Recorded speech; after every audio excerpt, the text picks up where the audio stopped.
Thank you, Carrie. Good morning and good afternoon, everyone. So glad to see all of you here and certainly thankful for the cooler weather for all of us. Excited for our session today, Permission to Ask. One of the most important things in our community building practice through the Nebraska Community Foundation is inviting people to co-create with us.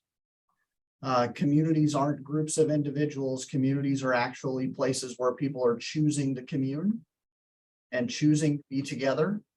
And asking and inviting is a huge part of that. So I'm excited that Kevin Warnicki, our Director of Advancement, as well as Dina Beck, our Affiliated Fund Development Coordinator based out of Minden, are going to be our co-presenters today.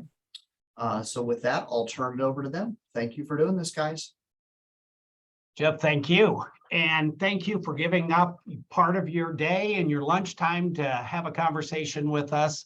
Please don't hesitate to shoot us questions, and Dina and I are going to kind of take turns sharing some information with you. So, love this quote: if you don't ask, the answer is always no. This comes from an author, Nora Roberts, and she probably wasn't thinking about fundraising when she came up with the phrase, but it does apply. We can't expect others to support the causes we support if we don't ask. So we're going to first explore why we hesitate to ask sometimes, then address when and how to ask. And finally, we'll discuss the importance of when you do ask for something specific, be specific. So my question to everyone out there, and maybe Carrie, we could go back to the gallery. It's noon, at least in Lincoln, it's noon right now. Think about your day so far. My guess is you have asked somebody for something or for help. Has everybody done that? Yep. I'm guessing everybody in our group has done that. I'm going to just pick on somebody. Brooke, I see you there. If you'd unmute yourself, putting you on the spot, what have you asked for, either something or for help, if I can put you on the spot? I asked for a coffee this morning. There you go. There you go. My wife asked me to make the bed before I left, and I was smart enough to do as she had asked. And so we all ask people to help us or give us things, but sometimes when it's time to ask for support, we hesitate.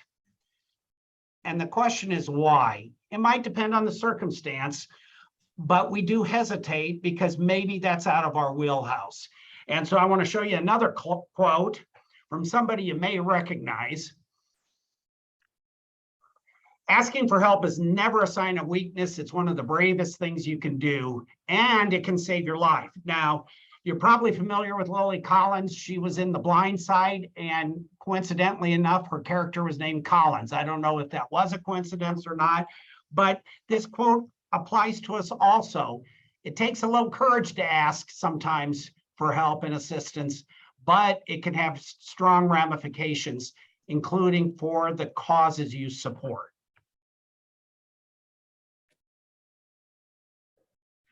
Hello, everyone. Thank you for joining us. Let's talk a little bit about our hesitation to ask. And it's not just for money, it could be for help also. So there was a survey done by Chapman University, and it asked what gives us fear. And the number one thing, does anyone have a guess? Rejection.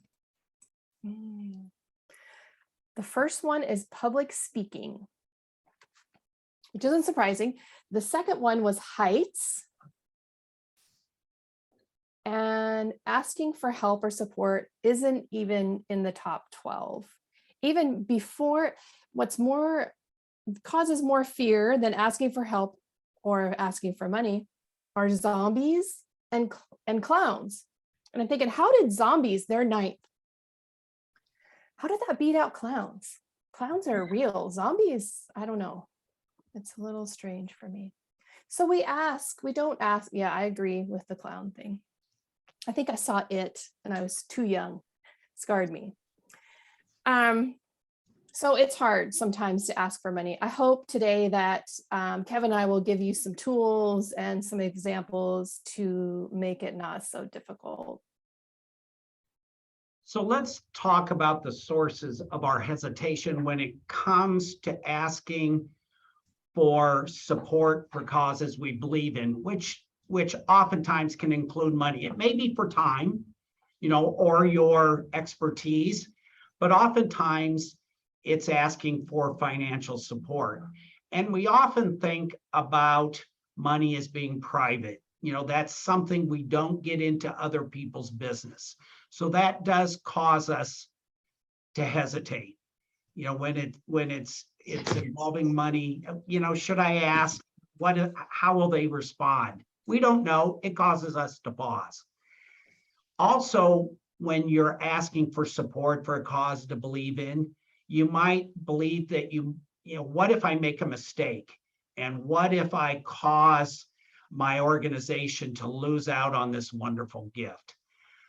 But we will talk about in a little while. It's actually okay to make a mistake, get your words mixed up, and we'll talk about why it's not a big deal or why it can actually work to your benefit if you hesitate, if you hiccup, if you just have some challenges in that conversation. And then finally, we hear about the quid pro quo. Well, if I ask my neighbor for this, she's going to ask me for that. And my response to that is, well, if it's an important cause, your neighbor may say yes. And if your neighbor's cause is important, maybe you should consider saying yes. So quid pro quo is not a bad thing because in a way, everyone wins. Again, we probably, when we're representing our FAC or in an organization as a volunteer, we may not wake up in the morning thinking, this is going to be a great day. I get asked the Smiths for money. But it could be a great day when you share the story and you get a positive response. So yes, money is private, but as Nora Roberts says, if you don't ask, the answer is always no. Next slide, Carrie. So refusing to ask for help when you need it is refusing someone the chance to be helpful. This is pretty basic, folks, but it applies because if you don't ask, you're not giving somebody a chance, an opportunity to support a cause you believe in. So here we got to take a pause. Anybody know, just chime in, who Rick Ocasek is? This is a pretty random quote, folks. Kara Osmus says she loves Rick Ocasek, so she knows. I love him. And what group? Anybody? The Cars. The Cars. So we have just dated ourselves because I believe they were from the early 80s. Now I may be wrong, but I remember driving around Plainview with the Cars turned up pretty loud. I have no shame about that. Trying to be impressive in my car and stuff. I think it's time to move on. But if nothing else, if somebody asks you, what did you learn in this lunch and learn about making the ask? I was reminded about Rick Ocasek and the Cars. Very good. Thank you. When talking about giving yourself permission, Carrie, can you go to the slide with the sticky notes, please? We asked a group to share their thoughts when they hear the word fundraising or donor solicitation. And those are the words that came to mind. Some sort of positive or, excitement and woot, but there's some dread, there's some fear, some anxiousness, nerve-wracking, intriguing. But then when we asked that same group, how did you feel when you gave your last gift? And oftentimes, I've especially learned in the last several years, people want to be asked. They want to be part of something. And oftentimes, like Kevin said at the beginning, you have a 100% chance of an answer of no, if you don't ask. So those are some thoughts I just share. And then remember to give yourself permission to ask. You're not asking for yourself.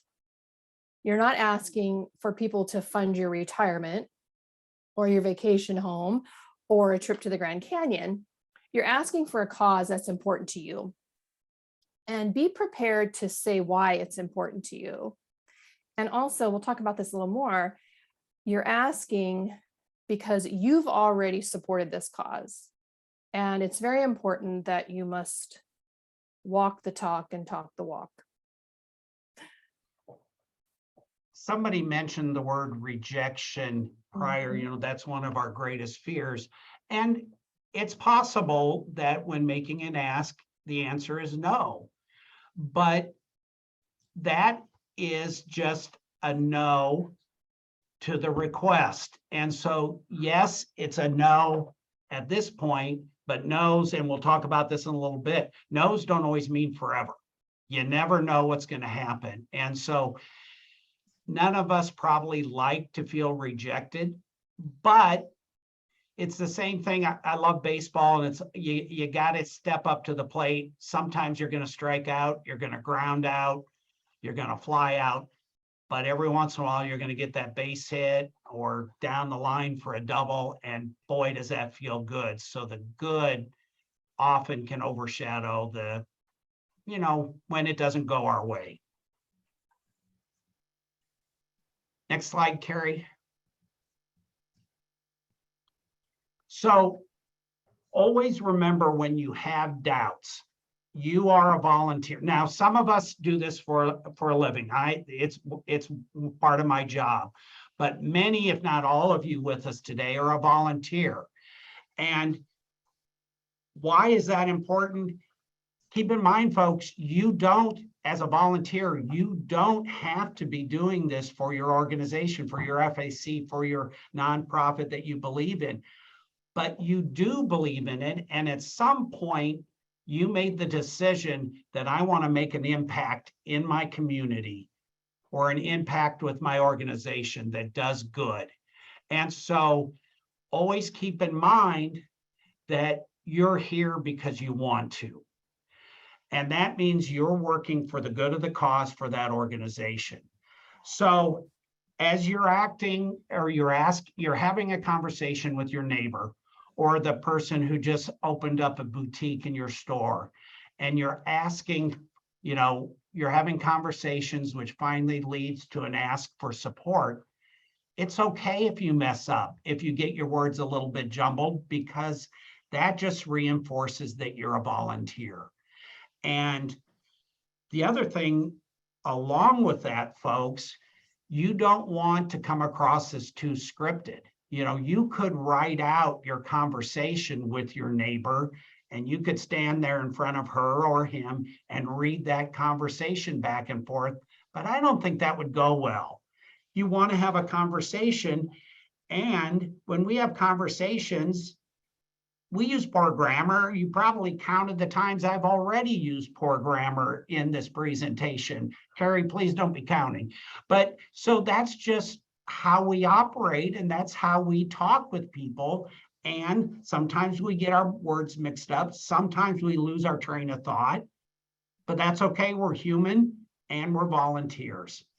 The bottom line is, though, you believe in the cause, and if that passion shows through you when you're having that conversation, that can only resonate with the person you're having a conversation with. And so you're here because you want to, you believe in the cause, and you do the best you can. So I guess my point is, give yourself permission to make a mistake. And if it's okay, and if you do, it's okay. Give yourself permission not to receive a yes on your request for support. That's okay. You'll be back at the plate in the next inning. Really, when you're talking to your friend or neighbor about a cause that you believe in, it's also more of an invitation. Join me.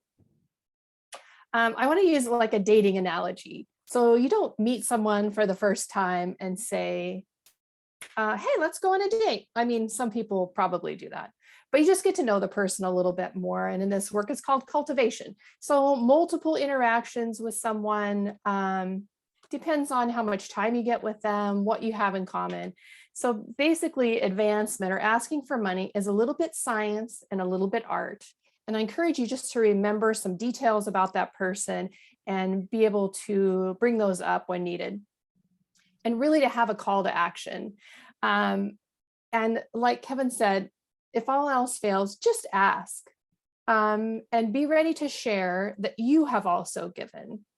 Kevin has a tool prepared for us for this discussion. Okay, I do want to take a quick pause. Carrie, if you could bring up the gallery, let's just see if anybody has any questions. We're on a good time schedule. You know, we never want to run late, but does anybody have a question right now? We'll take a quick pause before we get back into our presentation. That's always a dangerous thing. Does anybody, and then if nobody has any questions, but we will move on after about 20 seconds if nobody has anything they'd like to ask.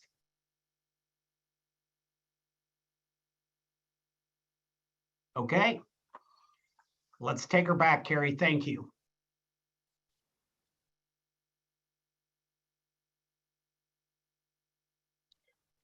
So Dina just talked about when to ask, you know, again, consider it dating. If you read the literature, people will say you should have 5 interactions, you should have 7 interactions. Sometimes you just know it's time to ask my neighbor. I've been talking about our fund, our community fund for 6 months. It's time to ask. Oftentimes you just know when it's time to ask. Go with your gut. And if your neighbor says the timing is not right, she'll tell you that, and then you'll say, okay, I'll talk to you again. So when you're making the ask, and we'll go through the steps in a little bit, but knowing your why is critical. You know, that's part of why you're involved in this organization, why it's important to society, why it's important to you. Having that story at your ready during this conversation is maybe the most important thing you can do prior to having a conversation and asking support. I'm going to tell you a little story, if you'll just indulge me. Many years ago, my daughter attended Omaha Marion High School, and Marion was having a capital campaign to build a new library, a new entry, and a few other things. And I was asked to be a volunteer for the campaign. And I was going to be asking people I knew, you know, to support this campaign. And, you know, I went through, you know, I knew my information, you know, what was going to be built, all those kind of things. Then I had to stop for a second and think, Kevin, what is your why? And, you know, why, how can I make this personal? Well, yes, I did choose, my wife and I did choose to send my daughter to this school, but I'm not sure that that's enough. And so then I remembered a time, my daughter's epileptic, and she had a seizure during a school assembly. And we heard about this after the fact, but a teacher and a couple of her classmates got her out of the gym without anybody knowing that she had had that seizure. And so when I thought back about that, they took care of my daughter. Yes, Marion gave her a wonderful education, but her classmates and her teachers had her back during a time when she was maybe the most vulnerable. That was my why. And I shared that story. I still get a little emotional about it, and it's 10 years ago, but it's so important to have that why. Why do you believe in your community? Why do you believe in this organization that you're giving time to? And be ready to share that. Don't write it out, but be ready to share that story. And if you do get a little emotional, you know, it might be a little bit embarrassing, but it just shows your passion that you have for this organization. So look at those questions there if you can see them. You know, when did this work become important to you? You have to define what work is. Why is it important to you now? What values that your affiliated fund in this case represents that are important to you? Spend some time thinking about that. Prepare in your mind a little bit how you're going to share that with the person you're asking. I guarantee you that the person you're visiting with will listen to you about this part, because this is the part where you're making it personal. Dina, anything to add to this? No, I don't think so. Okay. Next slide, Carrie. So it's almost time to make the ask, okay? So keep it private. What do I mean by that? You don't want to be at the front desk of your workplace where people are coming and going and you ask somebody for support. Have your conversation somewhere private. It could be on a walk in the park. It could be in your backyard. It could be at a fast food restaurant in a booth tucked away. If it's raining and there's no place to go, it could be in a car. I mean, just somewhere where you can have a private conversation.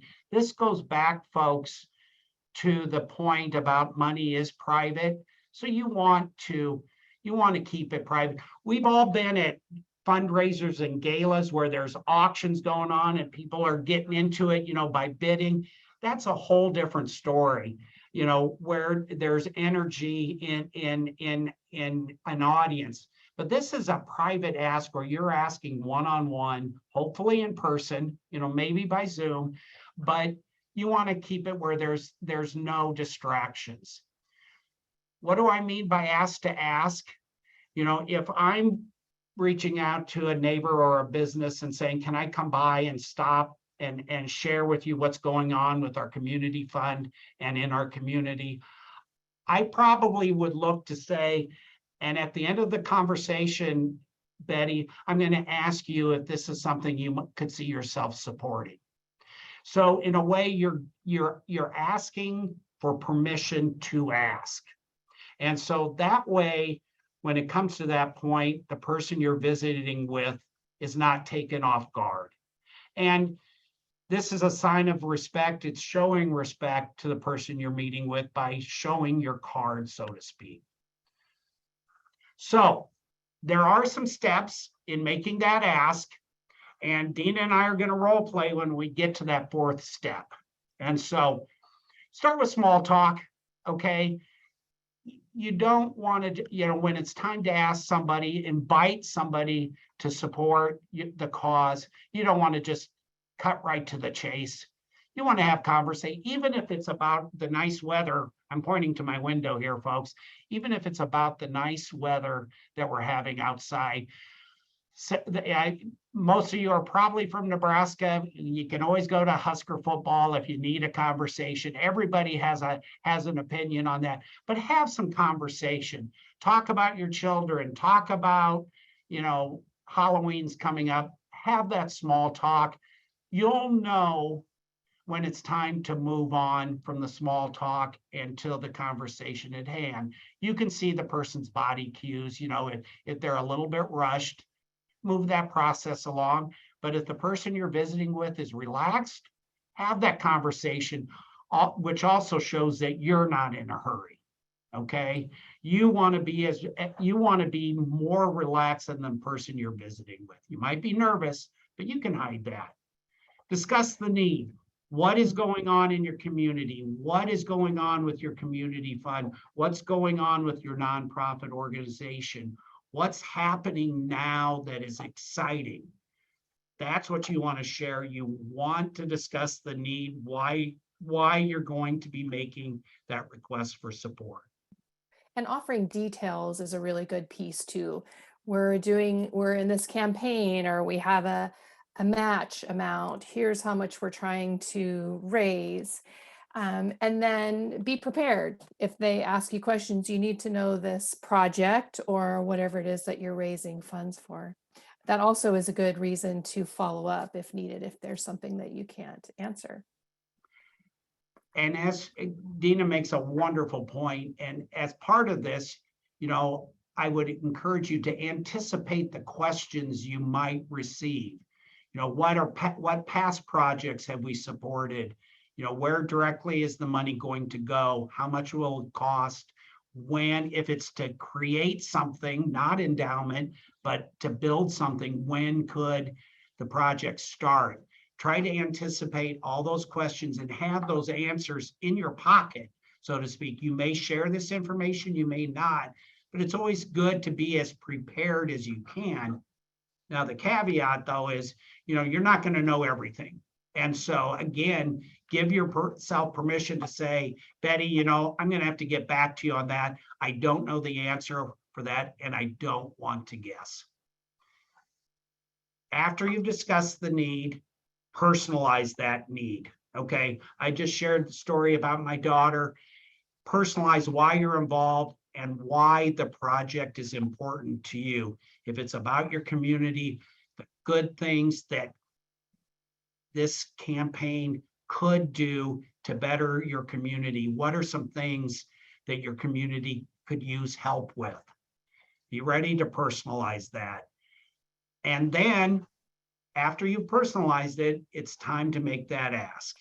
And I would encourage you to think about that part and maybe practice that a little bit beforehand. That's the part you want to have down, including for what you're going to ask. So here, folks, we're going to show our acting skills. And I'm from Plainview, so I'm going to pretend like Dina is also from Plainview. She's not. That we both attended high school together. Now you're going to have to use your imagination because you can see she's so much younger than I am. So we're going to pretend that she is older than she is, and we just ran into each other recently, and now we're having another conversation. And so, Dina, it was really strange running into you at the coffee shop. I don't think we've seen each other for maybe 10, 12 years, and then all of a sudden we see each other. It was so great to catch up with you about Mr. Dorr and everything else that's going on at high school. I don't get back to Plainview as much. I don't know about you. I don't either. It was good to see you too. What a surprise. What a blast from the past. Yeah, well, it just, you never know who you're going to run into. That's right. And so Dina, I mentioned that the last time we saw each other, I've got involved with Plainview's community fund. And, it's something that's important to me because I see it as giving beyond, my time. I had a wonderful time in Plainview. It sounds like you did too. But now we're talking about the people who follow us, Plainview's residents who come this generation and next generation. And so when I was asked to get involved, I paused for a second because I've been away from Plainview for a little bit. But I thought, you know what? I'm going to help out as I can, and I'm going to support it financially too, because, I had some good years there. My parents had some good years there. And so, I don't know if I mentioned last time, but right now, we're in a campaign to build an unrestricted endowment for Plainview to benefit for years to come. Mm-hmm. And so, Dina, would you consider giving a $5,000 gift to our fund, our community fund? You could give that over time. Can you tell me about an unrestricted endowment? What does that mean exactly? Well, those funds are saved and they're not touched, and the revenue it generates then goes back into the community in the forms of grants that are awarded. It could be to support upgrades to the swimming pool, or it could be for some professional development, for community leaders. We have a group of leaders in Plainview that would make that decision, and people would apply for support. So we want to build that endowment so the revenue can give year after year after year. It's a gift. I'm sure you've heard this before, Dina, but it's a gift that keeps on giving. Yes, I have, kind of like a savings account. Well, as you know, Plainview was a very important place for me a long time ago, and I hadn't thought about it too much. And I do want to see it continue and to thrive. And I think I could I think I can make a $5,000 gift work maybe over a 3-year period. I don't need to ask my husband because I'm the boss of him. I So, yeah, love that last response, Dina. I think- So folks, as I was making that ask, I asked Dina to consider a gift, and you may or may not have noticed, but then I waited. I let her respond. And folks, that's maybe one of the 2 top things to remember when you're actually making the ask. When you make the request and you're finished with your sentence, you have to be quiet. You have to let the person you're asking respond in some way. Because if I just keep talking, I may give her an excuse. We may get distracted. I may give her a reason not to give, but I need to give her the opportunity to respond. And well, how did she respond? She asked a wonderful question about unrestricted endowment, which I tried to explain. And then she responded a second time with with music to my ears, which was a yes.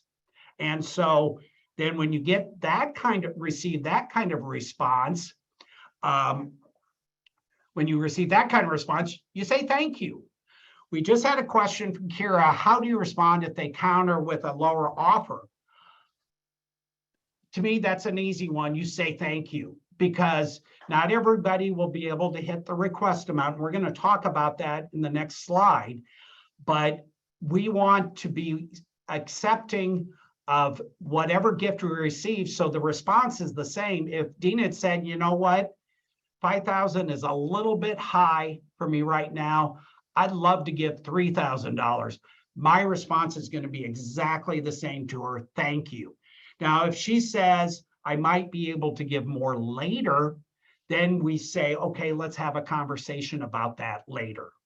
But if somebody says, I just can't do that, but I can do this, you do that same thank you, because we celebrate each gift. And That's so a great question. other responses, somebody might say, I need more time. You say, that's great. Please consider this. Is there any other information I can provide you? And then the key thing is, Dina, could I circle back with you in a week? And if she says, I need 2 weeks, I say, okay. If she says, no, now's not a good time, you say, thank you for listening. You never know, I may ask you again.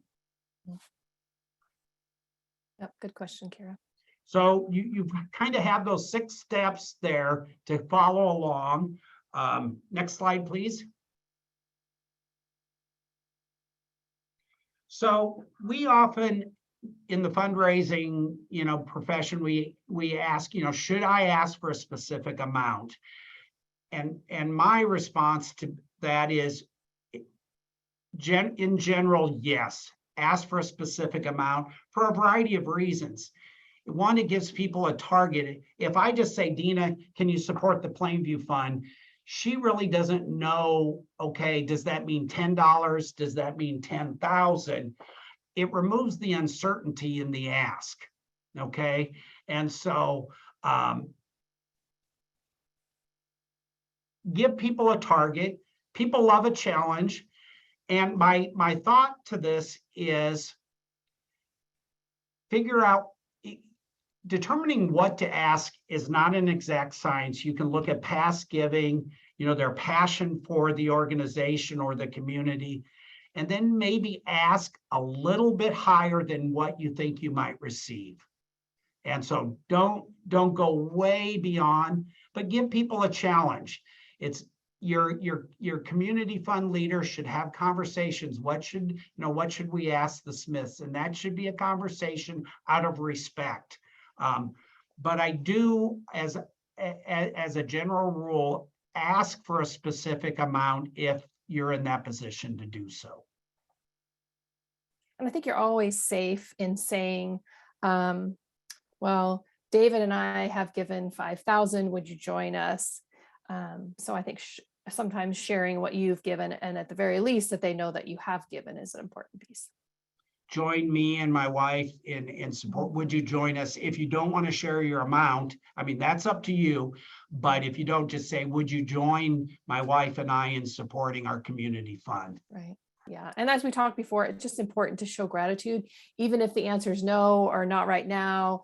So don't be discouraged, and then celebrate.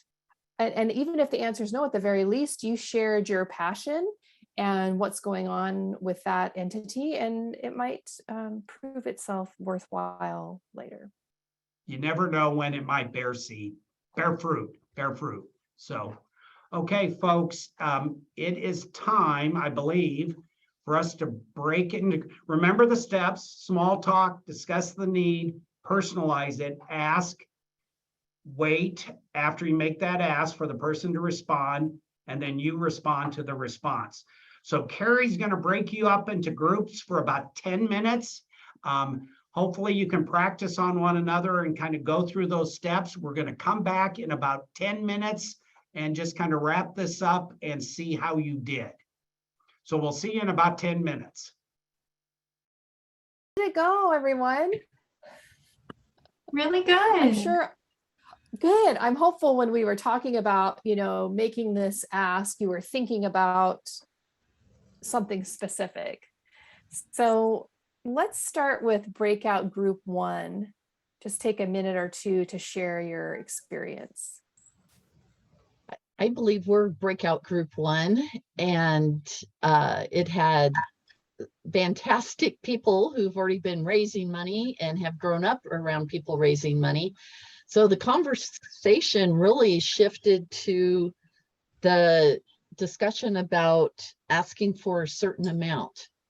And Ken Snyder, Bob Schaefer, and for those that don't know Brooke Robertson, she's the daughter of Lori Pankinen, granddaughter of Elna Johnson, who are incredible fundraisers. And so we talked a lot about what works and doesn't work for them and what they've done and such. So I think there's even more opportunity for them to dive in and find out just what fits best for them. But it was a great conversation. Wonderful. Thank you. Good job, group 1. How about group 2? So I will represent group 2. We had myself and Kira, and then Neil and Nikki were in our group. And we're not very good students, Dina. We didn't actually do a practice, but what we did is we talked through the 6 steps and some of the issues that Neil and Nikki have encountered in their FACs as they've gone through asks. And kind of to Denise's point, Nikki shared that making an ask for a specific amount is kind of where they have gotten hung up. And how do you do that? They've kind of left it for people to decide. And I think from yours and Kevin's discussion, they're kind of recognizing the importance, though, of having that specific amount as part of the ask, because it gives people, something to think about and to aim for. So there was that. And then Neil shared that for unrestricted endowments, that's a little harder to share the need. A lot of his projects have been more project-based, so a specific, building or whatever that might look like. And it's much easier to share the need in those cases. And so he said, how do you package the case or the need when it's an unrestricted endowment? So those were thoughts from group 2. Right. Lots of options for educating people about unrestricted endowment and show how that's been done before and how that's used. Yeah. And Kevin said offering a range. And also when he asked me for $5,000, that's when I said, I think I can do that maybe over 3 years. And so that's an option also. I know one thing I'd share, Dina, with the group is I've had some success with the specific amount of taking a gift range chart with me. And so it gives the person a context of what I'm asking them for. And I will point to the amount that I'd like them to consider and say, would you consider a gift in this range? And it kind of gives them an idea of what I'm kind of expecting of them to consider. Yeah, that's good. I like that. How about group 3? I think we might have been group 3. Were we group 3? You can be Okay. group 3. Great, sounds great. Excellent. We really enjoyed our breakout session. We talked specifically about what has stuck with us during this seminar today that we can take moving forward as we continue to put this into practice. And one of the most important things that we discussed was meeting our potential donors where they're at that time. Oftentimes we can develop a relationship with someone and perhaps they could be a potential donor in the future, but at this time they're more of a potential volunteer, and sharing with them the organization we're working with to identify what that passion link could be. And Kevin, today, when you spoke about the passion with your daughter and the scenario that occurred, it really allowed me personally to feel that I can connect my passion with what resonates with the organization that I work with. My oldest daughter has a rare disease, and I am not shy about sharing that as a part of my story, but allowing those emotions to come through is something that I've always sequestered. And I feel that the way that you shared that today was very authentic and very touching, and in fact made me stop what I was doing to listen to what you had to say. So thank you for that. Thank you for giving us permission to really allow what resonates with us to show through, because this is a human relationship approach, and that's how we really develop these connections with others. So meeting individuals where they're at, so that, you know, as time goes on, whether it's that 5th meeting or 7th meeting, you know, when it's time to approach them to be a potential donor, they already know the ask is coming and they're ready. And that's what I found in my experience with going toward those big $5,000, $10,000 asks, is that when I ask of that, they already know that it's coming. And that makes it feel a lot more natural and welcomed in the conversation. And we also talked about, you know, just having this be a roadmap so that we can do better and learn from each other in these kinds of experiences and develop these relationships for the long haul. Great. Nice job. Thank you. Group 4. Who is in breakout room 4?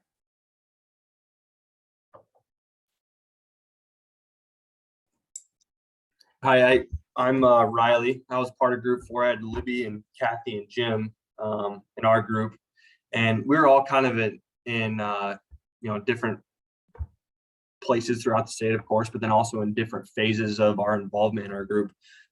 Mine particularly is pretty new. Jim and Kathy's, I know they moved from Omaha back to the Calamus area. And then with Libby being up in Norfolk, her involvement's a little bit different. So we all kind of had different experiences in what we've experienced so far with the being a part of our community foundations. And some of the things that we talked about was just trying to spread awareness of what each location is trying to do and what really we're after or trying to achieve.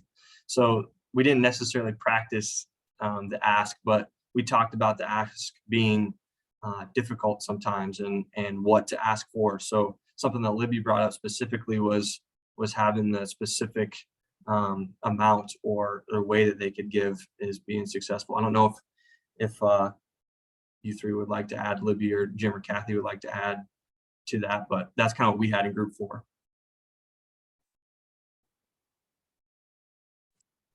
Yeah, this is Jim and Kathy. Yeah, reiterate a little bit of what Riley said. Our community, very rural community. So how much to ask for? I think there's a very good pointer in the slide presentation of the committee members ought to meet beforehand and discuss a going in amount. Just, you know, get everybody's perspective on that. And then, yeah, go in and have the discussion and make the ask, and they just might say yes. What would you want to add to that? Anything? I know we laughed a bit about, well, someone just might offer some livestock, whether it's an old cow or horse. It's like, well, okay, we know how to turn that into a monetary amount too. So Yes. that's kind of the deals we're faced with sometimes. Yeah, excellent. Very good. And, you know, with you two being there reminds me that it's important, if you can, to go as a pair when you're making an ask, and take something with you to drink. So that when Kevin was talking about the pause, that just kind of helps you really pause, and it can be uncomfortable, but if you have something to drink, that would be a good time to do that. That's a great idea. Great. Group 5. Okay, that was us. We had 3 people with very difficult names in our room, so that was fun. But we learned that we really need to practice, that it was worth the time to sit down and say, I want to iterate what I'm asking for, because, you know, really role play is one of the most uncomfortable things to do, but it's better than getting in front of your person, your donor, and having that, ugh, I don't know what to say moment. So the role play was super helpful for us. Kara, we have just about 1 minute, maybe less, for group 6 to report. So I assume that's us. We're last. So it was me and Kara Wandergaster, and Nakia was joining us this morning from Arizona. And it was such a perfect example of the portion of the presentation where we were talking about sharing your own why and connecting to the mission. So Kara and I were asking Nakia a little bit about her role. She's been in kind of a new community relations and community fundraising role here for the last year at a faith-based health care organization. And just the way she shared her story, Kara and I pretty much had our checkbooks out before we even got to the point of needing to make an ask. So it just reinforced for us the importance of sharing your why and being connected and believing truly in the thing that you're asking people to support. So. And unfortunately, she does not want to move back to Nebraska. Please come back. 2 last thoughts. When you ask, you're giving somebody an opportunity. If you don't ask, the answer is always no, to quote our celebrities. Carrie, do you want to bring us home?